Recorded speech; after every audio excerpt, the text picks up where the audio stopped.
अगर भीम भारत में आए न होते, अछूतों का कोई सहारा न होता।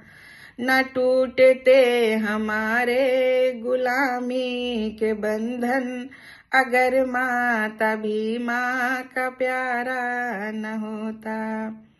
साथियों, सदियों से हमारा समाज सड़ी गली व्यवस्था में अंधेरों में भटक रहा था।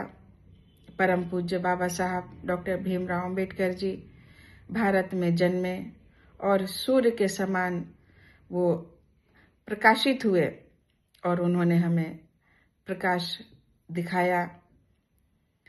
उनके बारे में कितना भी कुछ कह लो कम है। हम उन्हें कोटि कोटि नमन करते हैं। आप सभी भाई बहनों को मेरा सादर नमो बुद्धाय, जय भीम। मैं लक्ष्य कमांडर संघमित्रा गौतम, भारतीय समन्वय संगठन लक्ष्य, लखनऊ से। साथियों, आज हम बात करेंगे कालाराम मंदिर सत्याग्रह की। 1930 से 1936 तक 5 वर्ष 11 महीने एवं 7 दिन ये सत्याग्रह चला।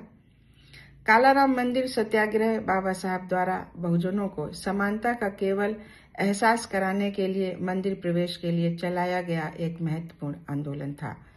नासिक के कालाराम मंदिर में यह सत्याग्रह हुआ था क्योंकि ये भारत देश में गैर पिछड़ों को जहां जन्म से ही मंदिर प्रवेश का अधिकार था, किंतु दलितों को यह अधिकार प्राप्त नहीं था। इस सत्याग्रह में करीब 15,000 बहुजन समाज के महिला पुरुष शामिल हुए थे, जिनमें ज्यादातर महार, मांग व अन्य समुदाय के थे। महिलाओं की इसमें भारी संख्या थी। 5 वर्ष 11 महीने एवं 7 दिन तक यह सत्याग्रह जारी रहा था। नासिक के कालाराम मंदिर में प्रवेश को लेकर उनके इस सत्याग्रह और संघर्ष में उन्होंने पूछा कि यदि ईश्वर सबके हैं तो उनके मंदिर में कुछ ही लोगों को प्रवेश क्यों दिया जाता है। सभा को संबोधित करते हुए बाबा साहब ने कहा था कि आज हम मंदिर में प्रवेश करने वाले हैं। मंदिर में जाने से हमारी सारी समस्याएं खत्म नहीं हो जाएंगी। हमारी समस्याएं सामाजिक, धार्मिक, आर्थिक और शैक्षणिक हैं। इस आंदोलन में बाबा साहब के साथ उनके अन्य सहयोगी दादा साहब गायकवाड़, सहस्त्र बुद्धे देवराव नाइक, डी.वी. प्रधान, बाला साहब खरे तथा स्वामी आनंद आदि थे। बाबा साहब ने कहा था, लोग इस बात पर भी विचार करें कि क्या मंदिर प्रवेश समाज में दलितों के सामाजिक स्तर को ऊंचा उठाने का अंतिम उद्देश्य है या उनके उत्थान की दिशा में ये पहला कदम है। यदि ये पहला कदम है तो अंतिम लक्ष्य क्या है।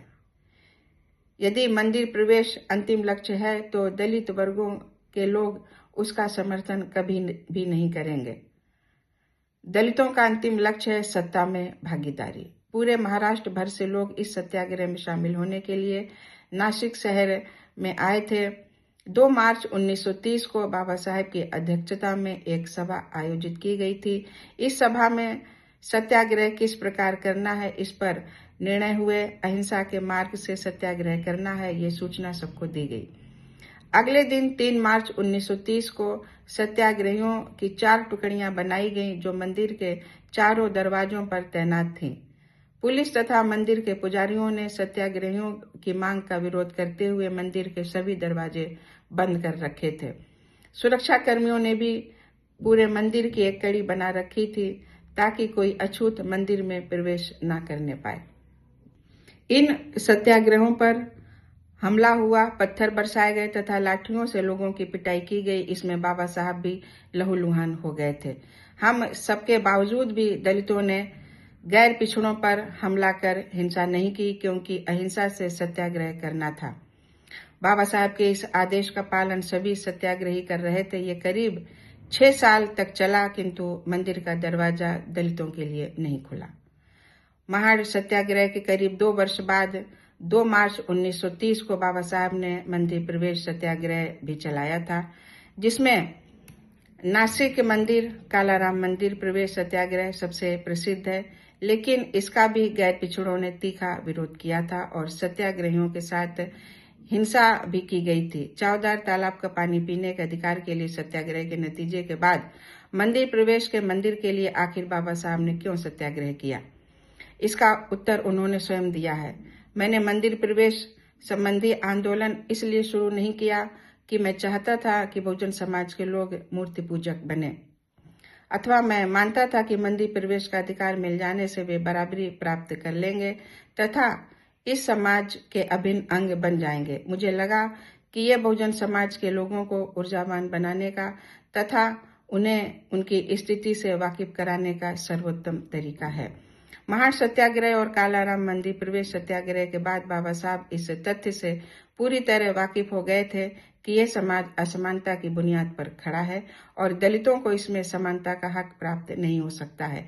इसमें सुधार और दलितों को यहाँ समान हक दिलाने के अपने प्रयासों वर्ष 1920 से 1930 के मध्य के संबंध में स्वयं उन्होंने लिखा कि लंबे समय तक मैं स्वयं यही मानता रहा कि हम अपने समाज को उसकी विकृतियों से मुक्त करा सकते हैं और अछूतों को बराबरी की शर्तों पर उसमें समाहित कर सकते हैं।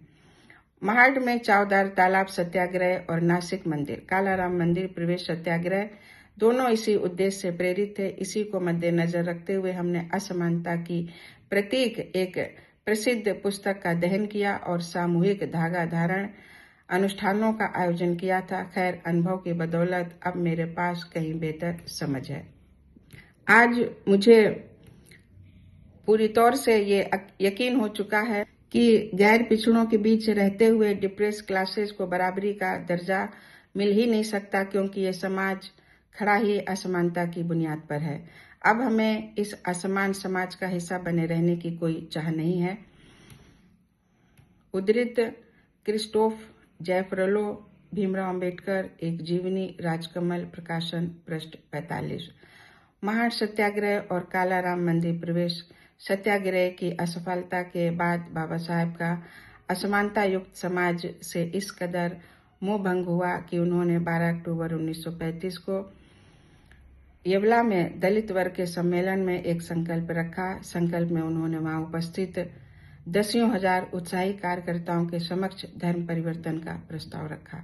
उन्होंने कहा, मैं जिस रूप में पैदा हुआ हूं और अस्पृश्यता की मार झेलता रहा हूं, लेकिन मैं उस रूप में मरूंगा नहीं। और अपने इस संकल्प को उन्होंने जाति का विनाश में भी दोहराया। अंतिम तौर पर उन्होंने अपने लाखों अनुयायियों के साथ 14 अक्टूबर 1956 को पूर्व धर्म का औपचारिक तौर पर भी परित्याग कर दिया और बौद्ध धर्म ग्रहण कर लिया। बौद्ध धर्म ग्रहण करते समय बाबा साहब और उनके अनुयायियों द्वारा ली गई 22 प्रतिज्ञाएं इस बात का सबूत है कि बाबा साहब इस समाज से किस कदर से मोह भंग हुआ होगा।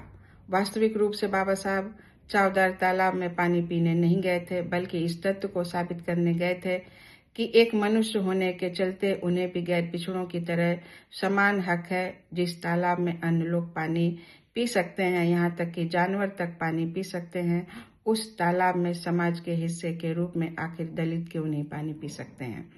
चावदार तालाब में पानी पीने के अधिकार के संघर्ष को बाबा साहब ने धर्म संग्राम की संज्ञा दी थी। दरअसल प्रश्न पानी पीने का नहीं था, प्रश्न ये था कि समाज का अंग कहे जाने के नाते अस्पृश्यों को अन्य लोगों के समान अधिकार प्राप्त हैं या नहीं।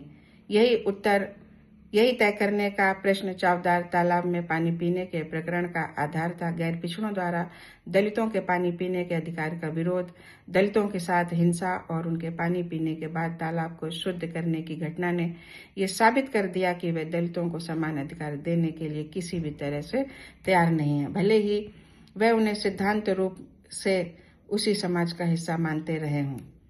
कालाराम मंदिर सत्याग्रह एवं चावदार तालाब का पानी पीने के बहाने बहुजनों को सम्मान, गरिमा, समानता व मानवीयता, मनुष्यता का एहसास कराने वाले बहुजनों के मसीहा बोधिसत्व बाबा साहब डॉक्टर भीमराव अंबेडकर जी को कालाराम मंदिर सत्याग्रह के स्थगन दिवस 3 मार्च 1930 पर कृतज्ञता पूर्ण शत शत नमन एवं जय संविधान।